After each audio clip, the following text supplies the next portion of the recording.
I had another friend, and this friend said they have a place out here where they prefab hunting cabins.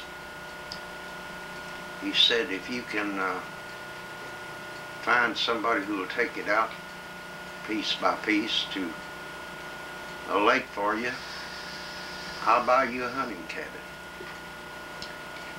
Maurice Murdoch and I filed on a 5-acre cabin site out on Cold Lake. And I had my friend Al Gay, who had some larger airplanes with Sea Air Motive out here. He was in business with his brother Ward Gay, and they were friends of mine. And they took their airplanes and hauled the cabin pieces, the parts, out to a lake called Cold Lake. It was a good hunt territory. And we went out there and put the cabin up. It was in 1952. And it was a real good place for hunting. I remember the first year we were out there, myself and other fellows, friends of mine who went out there hunting, we took 7 moose, 2 black bear, and a brown bear right there on the end of the lake where the cabin was. Back in those days there was moose everywhere. And the way I'd go moose hunting is go out there and build a fire in the stove in my cabin.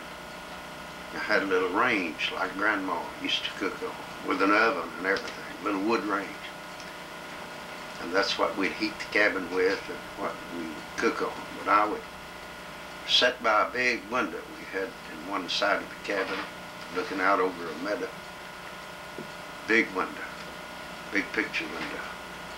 And I'd sit there at the table and drink coffee and read a book and look out across that meadow early in the morning or late in the evening and wait till a moose came down.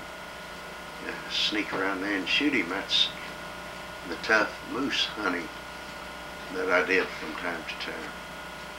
And we enjoyed that.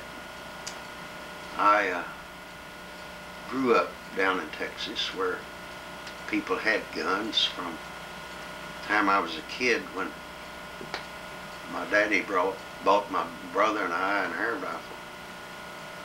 I'd always had a gun around the place and been shooting air rifles, and then my dad bought a little 310 shotgun. We shot that thing and shot rabbits with it, squirrels with it. When I came up here, I was in a big game country. One Christmas, the men in the church bought me a nice rifle with a nice scope on it. Gave it to me for a Christmas present. It's one of the finest rifles made at Mannlicher Schonar.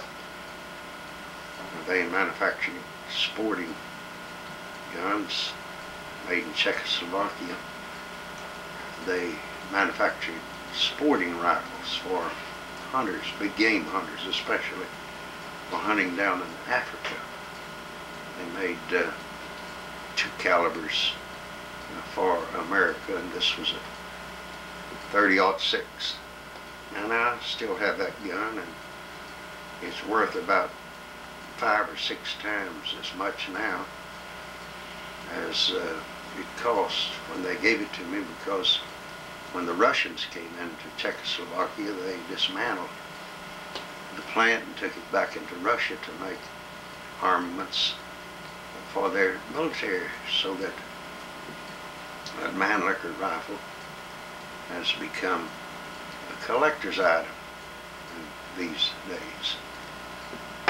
So I learned how to hunt. I had the privilege of going out and shooting the big game animals in Alaska. And people ask, have you ever shot a bear? I've shot bears just to get them out of the way. They were wrecking things around my cabin, and on 2 occasions they broke into the cabin and wrecked the whole thing and had to fix up everything in it. So we kind of kept the bears cleaned out from around our cabin out there to keep them from tearing everything up. I've had the privilege of climbing the mountains and shooting sheep and caribou and bears and moose. Once I took a .22 and shot a porcupine. That was really big game hunting. I've been up in the Arctic country with a .22 and gone up the Kobuk River on a dog sled and had the privilege of popping ptarmigan, a lot of ptarmigan up in that country out of the willow bushes, so that we had a feast of ptarmigan up there in Kotzebue when we got back from our trip on a dog sled up the river.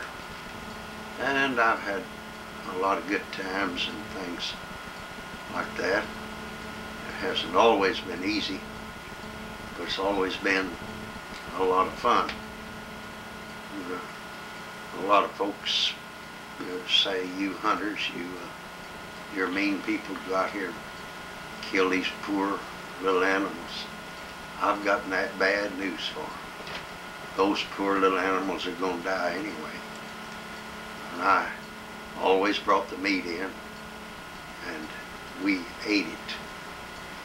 And I don't know about these people who talk about killing animals and then wear leather shoes and eat McDonald's burgers and Kentucky Fried Chicken.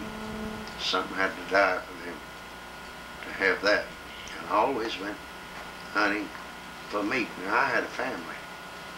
We had 5 children and we raised an Eskimo girl with them. And I didn't make much money. And I had to have meat in my deep freeze to feed my family with. And then I had 3 girls in the house. Not only fed my family, but I fed a lot of GIs who were hanging around the house through the years, oogling at those girls. So I had to have some food, and I caught fish, and I shot ducks and geese, and I shot me a moose every year, and I would fill my freezer full of meat so that we could have something to eat in the wintertime.